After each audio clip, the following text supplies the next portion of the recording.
서로 축복하겠습니다. 당신은 약하지만 주님은 강하십니다.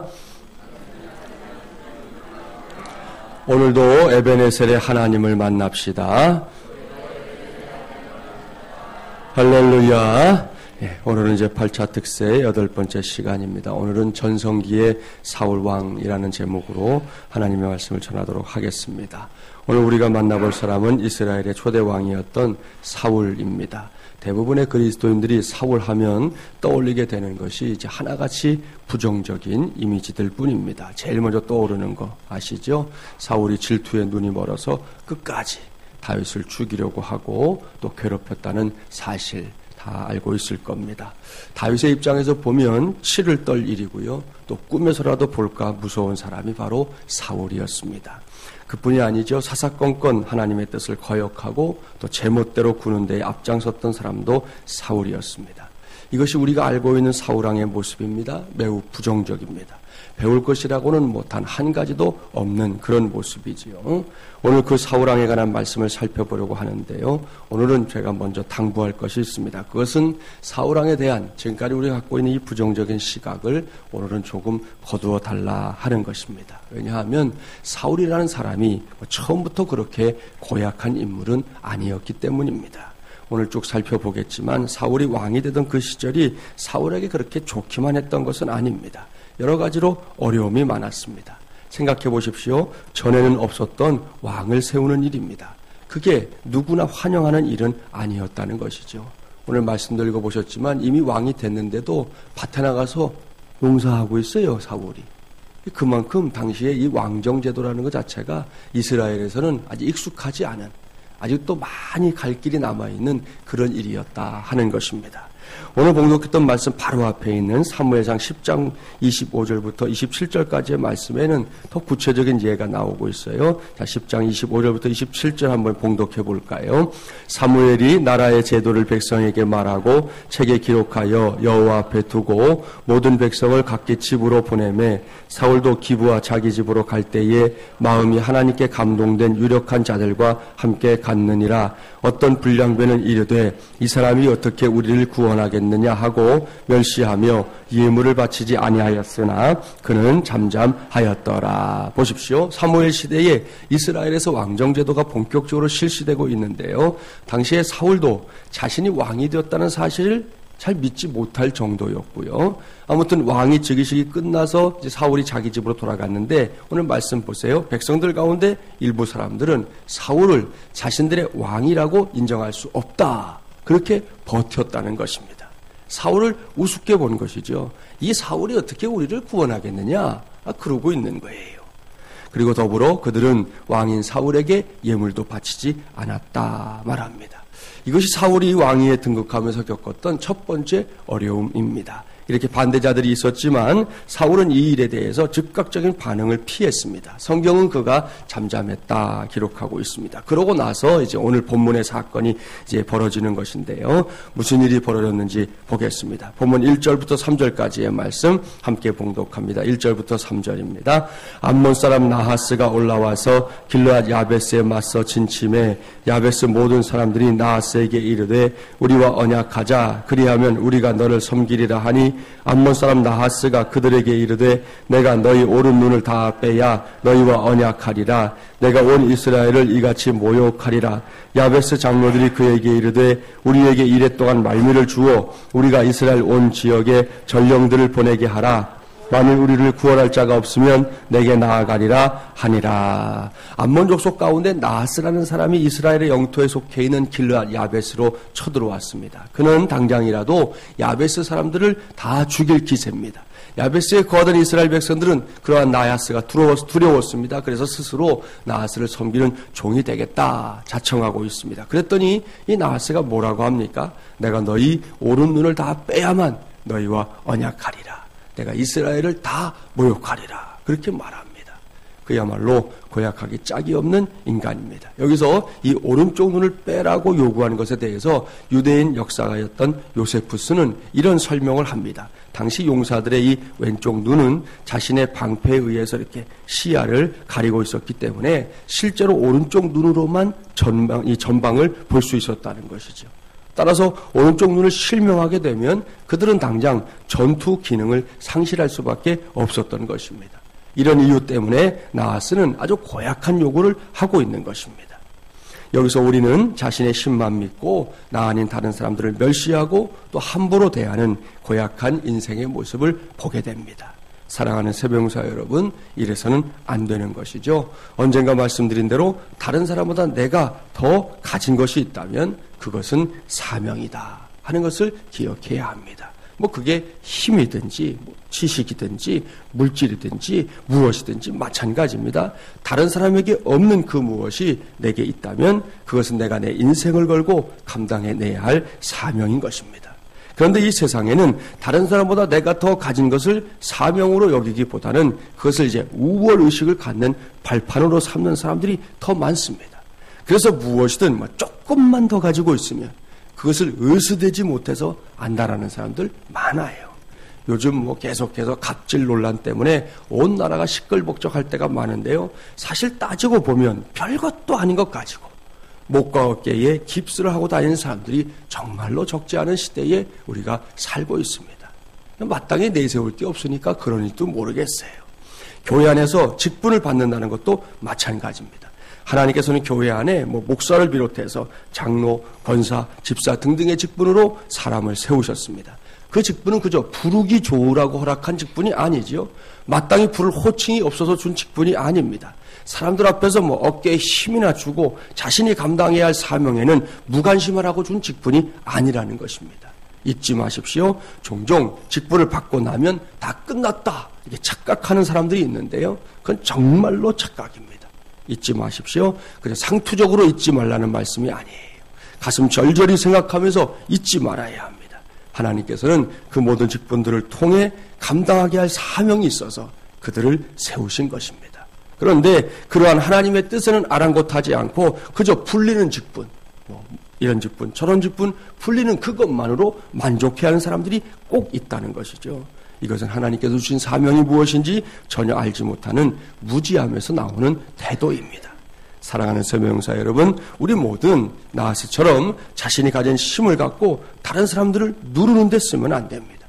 이 세상 그 누구도 다른 사람을 함부로 대할 수 있는 사람이 없습니다. 마찬가지로 이 세상에 살고 있는 사람이라면 누구나 다른 사람들로부터 함부로 취급당해도 되는 사람도 없습니다. 이것을 한시도 잊지 말기 바랍니다. 우리가 힘써야 할 것은 그래서 서로 존중하는 것입니다. 서로 사랑하는 것입니다. 서로 세워주는 것입니다. 서로 위해주는 것입니다. 이것이 우리가 이 세상 한복판에서 감당해내야 할 몫인 줄 믿습니다. 나하스는 이 점에서 실패했습니다. 야베스 사람들은 자신들의 힘만 믿고 거들먹거리는 나하스에게 며칠의 말미를 구합니다. 그리고는 이스라엘 전역에 전령을 보내서 누가 우리를 도와줄 것인가 도울 사람들을 찾게 되는데요. 그 전령 중에 이제 한 사람이 사울에게 가게 됩니다. 그 다음에 이제 어떤 일이 벌어졌는지 보겠습니다. 본문 6절과 7절 말씀 함께 봉독합니다. 6절 7절입니다. 사울이 이 말을 들을 때에 하나님의 영에게 크게 감동되매 그의 노가 크게 일어나 한 결의의 소를 잡아 각을 뜨고 전령들의 손으로 그것을 이스라엘 지역에 두루 보내어 이르되 누구든지 나와서 사울과 사무엘을 따르지 아니하면 그의 소들도 이와 같이 하리라 하였더니 여호와의 두려움이 백성에게 임하매 그들이 한 사람같이 나온지라. 야베스 사람들이 보낸 전령의 말을 전해들은 사울에게 하나님께서 이제 본격적으로 역사하고 있습니다. 사울이 이 말을 들을 때 하나님의 영에게 크게 감동되매 그랬습니다. 이 말씀을 문자적으로 해석하면 하나님의 신이 성령이 사울에게 강력하게 임하셨다 하는 뜻입니다.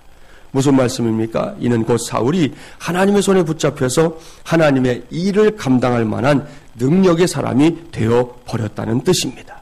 이것이 하나님께서 역사하는 방법입니다. 그렇습니다. 하나님께서는 자신이 택한 사람들에게 그 일에 걸맞는 능력을 더해주시는 분이라는 말씀이에요. 얼마나 감사한 일입니까? 얼마나 놀라운 일입니까? 따라서 우리는 하나님께서 내게 맡기시는 일이라면 그것이 무엇이든 아멘으로 받는 훈련을 잘 받아내야 할 것입니다. 물론 어떤 경우에는 스스로를 살펴서 자신이 적임자가 아니라고 결론 지을 수도 있습니다. 그러나 그렇게 혼자만의 결정으로 무엇인가를 하기보다는 그 전에 주변에 있는 믿음의 동역자들에게 그리고 교육자들에게 자문을 구하는 것이 더 좋은 방법입니다. 그러면 그들이 말해줄 거예요. 이 일이 내게 적합한 것인지 아닌지를 말해줄 겁니다. 성도들에게는 이런 훈련과 이런 순종이 꼭 필요하다는 말씀이에요. 기독교 역사 속에는 하나님께로부터 이런 은혜를 누렸던 사람들 부지기수입니다. 1824년에 태어나서 1907년에 세상을 떠난 이 존 패튼 선교사님은 당시에 이 식인종들이 사는 지역에서 처음으로 선교 활동을 시작했습니다. 그의 그리스도에 대한 깊은 헌신은 그가 선교지로 떠날 준비를 하고 있었을 때 안면이 있는 노인 한 분이 그에게 식인종에게 잡혀 먹힐까봐 염려가 된다고 말한 데 대한 그의 대답에서 명백하게 나타났습니다. 패튼 선교사님은 이렇게 대답했대요. 딕손 씨, 귀하께서는 연세가 많으셔서 이제 곧 묘지에 묻히시게 되고 그 후에는 벌레들에게 먹혀 버리시게 되겠지요. 제가 고백하건대 주 예수님을 섬기면서 살다가 죽을 수만 있다면 식인종에게 먹혀 죽든지 벌레에게 먹히든지 그것은 저에게 문제가 되지 않습니다. 그러니 염려하지 마시고 저를 위해 기도해주는 동역자가 되어주십시오. 그렇게 대답을 했다는 것이죠. 참 귀한 고백입니다. 패튼 선교사님은 주님이 선택해 주는 대로 어떤 방법으로나 어느 곳에서나 최선을 다해 그리스도를 섬기겠다는 결심이 되어 있었기 때문에 자기가 어떻게 죽을지에 대해서는 조금도 문제가 되지 않았다는 것입니다. 사랑하는 새벽용사 여러분, 보십시오. 하나님은 사명을 맡길 사람을 택하고 나면 그 사람에게 그 일을 감당할 만한 능력도 더해 주십니다. 이러한 하나님의 역사는 과거 어느 한 시점에서 딱 멈춰버린 것이 아닙니다. 오늘날에도 그 은혜는 계속되고 있습니다. 따라서 우리 역시 그 은혜를 누리며 살아야 하지 않겠습니까? 사울에게 그러한 은혜가 임하고 있는데요. 어떤 일이 벌어졌는지 먼저 보겠습니다. 본문 10절과 11절 함께 봉독합니다. 야베스 사람들이 이에 이르되 우리가 내일 너희에게 나아가리니 너희 생각에 좋을 대로 우리에게 다 행하라 하니라. 이튿날 사울이 백성을 3대로 나누고 새벽에 적진 한가운데로 들어가서 날이 더울 때까지 암몬 사람들을 치매 남은 자가 다 흩어져서 둘도 함께한 자가 없었더라. 아멘. 사울은 군대를 일으켜서 야베스 사람들과 함께 이제 암몬 족속을 쳤습니다. 결국 이 전쟁은 말씀에 기록된 대로 사울의 승리로 돌아갔습니다. 하나님께서 함께하는 전쟁이었기 때문입니다. 이 새벽 저와 여러분 모두가 이와 같은 사실을 붙잡기 바랍니다. 하나님이 함께하는 전쟁 말입니다. 이것은 중요한 믿음의 고백이에요. 그리고 이것이 전성기 때에 사울왕이 붙잡았던 신앙이었습니다. 그때는요, 사울왕도 하나님만 의지했습니다. 매사를 하나님의 뜻에 따라 마무리를 했던 것입니다. 따라서 복잡할 게 없었습니다. 하나님께서 주시는 성령의 감동이 있으면 그 감동을 따라 하나님의 도구로 쓰임받으면 될 일이었습니다. 이러한 사울왕의 태도, 그의 믿음, 오늘 이 새벽 우리 모두가 배우기를 바랍니다. 자, 여러분 신약 성경에 나오는 예수님의 제자들을 보세요. 그들을 하나하나 이렇게 살펴보면 그리 탁월한 사람들이 아니었습니다. 제가 이번에 다음 주간, 그 다음 주간 2주 동안 12제자잖아요. 그래서 2주 동안 새벽마다 12명의 제자들을 하루에 한 사람씩 여러분과 이제 만나보려고 하는데요. 그때 우리가 살펴보면 알게 될 겁니다. 정말로 예수님의 제자들은 평범한 사람들이었습니다. 저와 여러분을 갖다가 이렇게 견주어도 그다지 차이가 없는 사람들. 그럼에도 불구하고 그 제자들이 또 희한하게도 공통적으로 갖고 있었던 조금은 차별적이고 독특한 장점이 있었는데요. 그것은 다름 아닌 마무리할 수 있는 능력들이 있었다는 거예요. 예수님이 베드로와 안드레를 부를 때 성경을 보니까 나를 따라오라 내가 너희를 사람을 낚는 어부가 되게 하리라 하셨잖아요. 그러자 성경을 보면 그들은 곧장 그물을 버려두고 예수님을 따라 나섭니다. 두 말이 없어요. 왜 그래야 되죠? 우리가 뭘 해야 되죠? 말이 없어요. 그저 따라 나섭니다. 야고보와 요한 마찬가지입니다. 그들도 주님께서 부르실 때 배와 아버지를 버려두고 예수님을 따라 나섭니다. 마태를 부를 때 마태는 세리의 직업을 버리고 곧장 예수님을 따라 나섰고요. 그의 제자들마다 예수님이 부르실 때마다 그들은 예수님을 따라 나서는데 주저함이 없었습니다. 이렇게 예수님의 제자들은 탁월함은 없었지만 뭔가를 끊고 맺는 이 마무리하는 능력만큼은 신속하고 확실했다는 것입니다. 이런 제자들과 달리 유능하지만 쓰임받지 못하는 사람들이 종종 있어요. 그들의 특징이 뭐냐? 무엇이든지 잘 끊지 못한다는 점입니다. 그렇습니다. 끊어야 할 것을 끊지 못하고 미적거립니다. 마무리 지어야 할 것을 마무리 짓지 못하고 망설이는 것입니다. 늘어놓은 건 많은데 정리되는 게 없는 것이죠. 그러다가 기회를 놓치는 거예요. 결국 이렇게 머뭇거리는 사람이 끊는 것이 언제냐? 망할 때 가서야 끊습니다. 모든 기회를 다 놓치고 나서야 깨달음을 얻게 된다는 것이죠.